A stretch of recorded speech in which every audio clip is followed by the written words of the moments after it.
give them a couple more minutes? What do you think?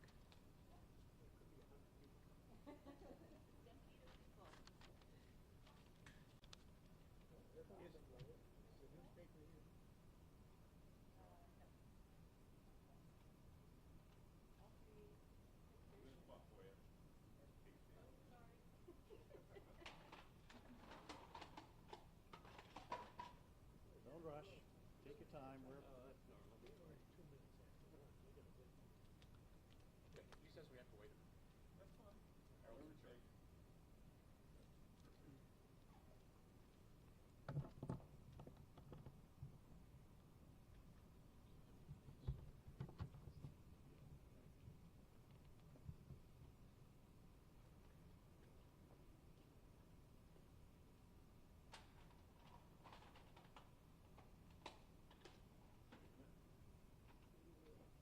Take your time.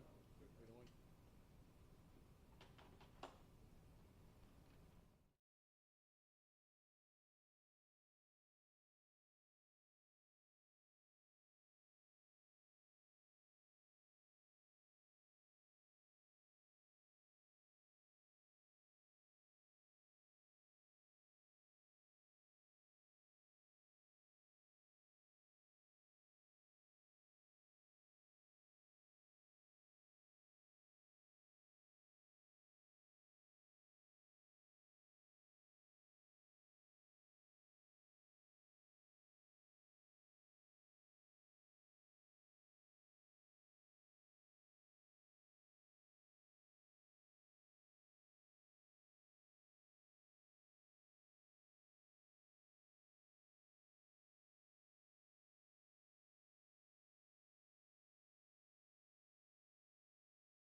My name is William Harwood, and I'm delighted to be here this afternoon with my colleagues to announce that we have over 240 lawyers who have signed a request that our colleagues in the bar and the bar organizations that represent us all join together and stand up to the Trump administration and to stop its attacks on law firms and judges.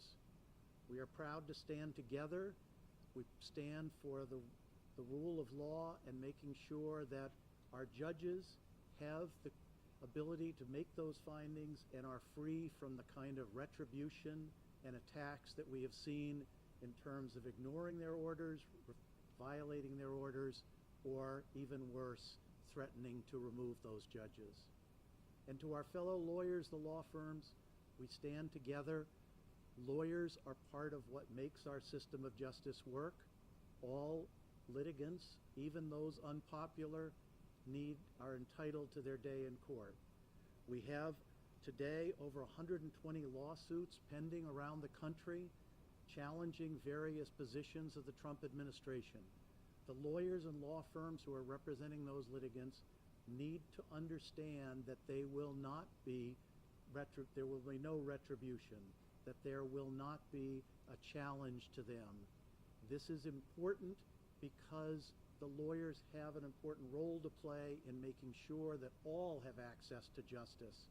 And even those who are unpopular, who support unpopular causes, have the right to be heard in court.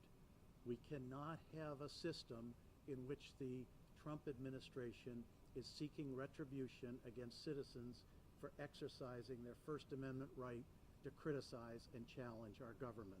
That is one of the core issues. We're here today because we believe in access to justice. We believe that it's the people and their freedom that is at stake here.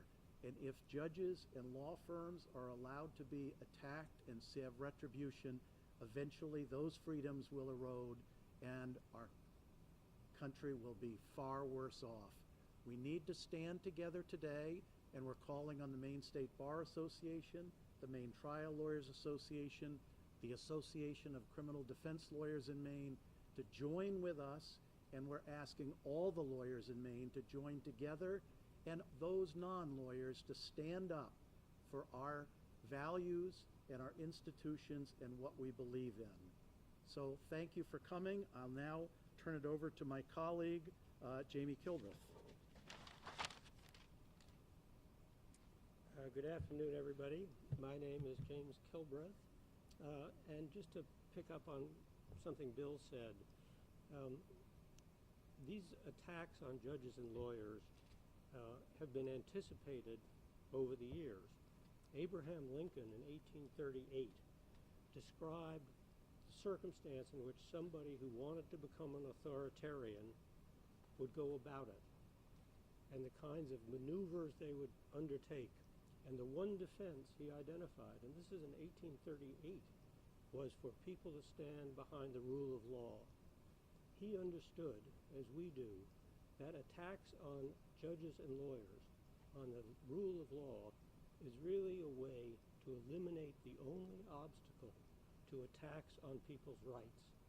So whether that's your right to free speech, your right to protest, your right to your Social Security check, your right to veterans benefits, those rights are what's under threat if there's no rule of law. And that's why to us it was important, given what's going on, to try to bring lawyers together to defend the judges and lawyers and the system that supports all those rights. Thank you.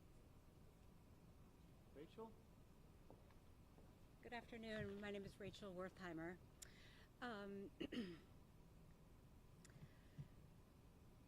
This country and the rights of everyone who lives here, the right to vote, the right to health care, the right to love who you love, depends on the maxim that no man is above the law.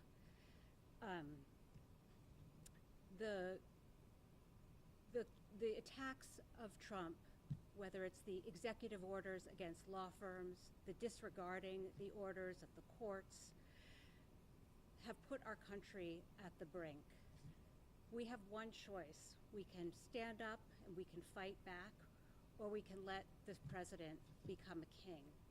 And it's really no choice at all. So we're calling on our colleagues, both in the law and in the courts, to stand up, to follow the direction of some of the law firms around this country who are really fighting back against Trump's executive orders. And we're also calling on colleagues in other areas, doctors, teachers, civil servants. This is our chance to fight back and show that we won't stand for the erosion of the courts and the country that we're seeing today. Thank you.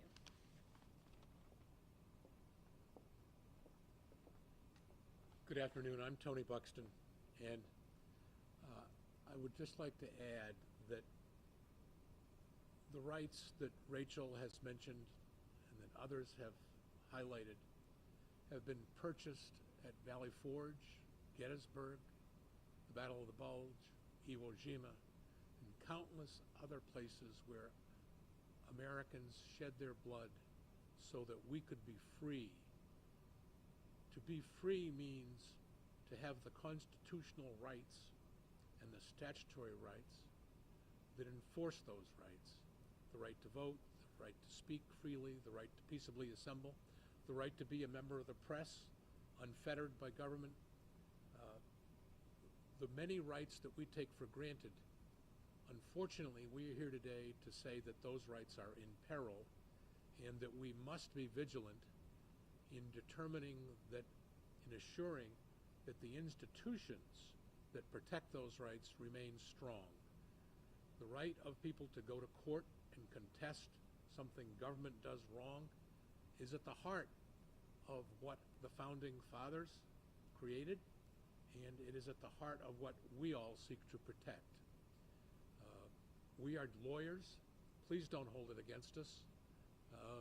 Shakespeare said, first, let's kill all the lawyers. But if that were to happen, no one would have any rights because there would be no way to protect them. And someone would come along and very soon establish an autocratic government or a dictatorship where no one had any rights and you had no need for lawyers. We ask every Maine citizen, lawyers and non-lawyers, to consider standing up, protecting what matters, our freedom, and asserting themselves because they are not alone. No one in our society is alone. Millions of Americans have the backs of those who use our legal system to protest in a civil manner, a peaceful manner, the actions of a government which may be unlawful. Presidents come and go. The institutions that create and protect our democracy must be sustained. I know we'd be happy to answer any questions, and I turn the floor over to Bill Harwood. Questions? Yes. So when you say stand up, are you asking for these organizations to take legal action, or are you asking for them to come out against what's been going on? We want them to stand with us and to make a statement that the attacks on judges and lawyers is not okay and that we want to protect judges and lawyers. So we're asking these organizations to stand with us, but much broader than that, we're asking all of the Maine lawyers out there, those who have not signed yet, but hopefully will sign our statement, that to stand with us and to speak out. And we're asking our elected officials, both in Augusta and Washington, to speak out on this issue and protect the values and the institutions that we care about. Most importantly, to make sure that judges are not challenged and lawyers are not sanctioned for doing their jobs. Yeah. Let me just add one thing to that, which is part of this is so that people are prepared in the event that something happens that requires people to take action. We are not left in the lurch and blindsided. We're ready. Rachel or Tony, you want to add? I have a question. How do you react to the law firms and other situations where some have actually felt the need to capitulate because the president's threats, basically demands and/or actions towards law?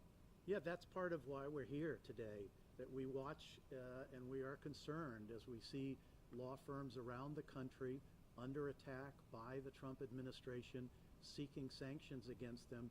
And the message we want to go out today to those law firms is that we're here with you. We have your back.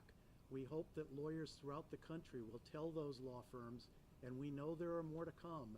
As soon as those law firms take positions against the Trump administration, they put themselves at risk of having this kind of retribution. And we are hoping that they hear us today, those law firms, and we as lawyers and law firms stand together for the principles that we've just been talking about. So we hope that there are more and more law firms who will say, as our governor did, we'll see you in court. Speaking of that legal battle that's going on right now, I mean, kind of being attacked by the Trump administration over our transgender policy here, what do you make of that? Do you think that's a legal way to go after enforcing their executive order? What we care about is making sure that whatever the disputes are over policy are done inside the court system, where lawyers who advocate for popular and unpopular causes are not facing retribution, and the judges that have to make difficult decisions on those cases are not facing retribution. They're not being criticized, their orders are being complied with, and most importantly, they're not threatened with impeachment or removal. So those are all of the issues that have been raised by the Trump administration should be played out in court, and the lawyers and judges should not have to face retribution for their roles in those cases. Happy to have others step in. I would only add that if you make it really simple, where a president can decide what laws still apply and what laws do not, there are no laws, none. Where a president can punish people for protecting themselves in court by canceling grants, by threatening retribution, by threatening education funding, by cutting off food for hungry children, where that is lawful, there are no laws. And we need to face, as a society, the very, very tough point that at that point, none of our rights are safe. And we must stand up, peacefully assemble, and protest. And this is our way of doing that. Always talked about it as a system of checks and balances. Can you sort of talk to me about how the legal side really does check and balance other branches? Yeah, I think that's an important part of this discussion, that the separation of powers. You know, you go back to the beginning of this country, and Chief Justice John Marshall made it clear that the judiciary is a co-equal branch. And when the judiciary rules and makes a ruling, all of us must abide by it, including the most powerful people in Washington, including the president. The judges are not making rulings that only apply to some of us and that there are others who are above the law. The basic rule is none of us are above the law, and the judiciary branch is a co-equal branch, and when they make a decision, we must respect it.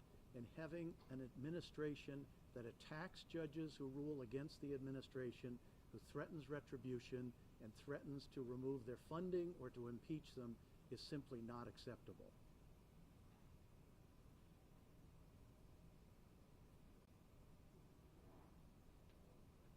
All good? Anything else you want to add?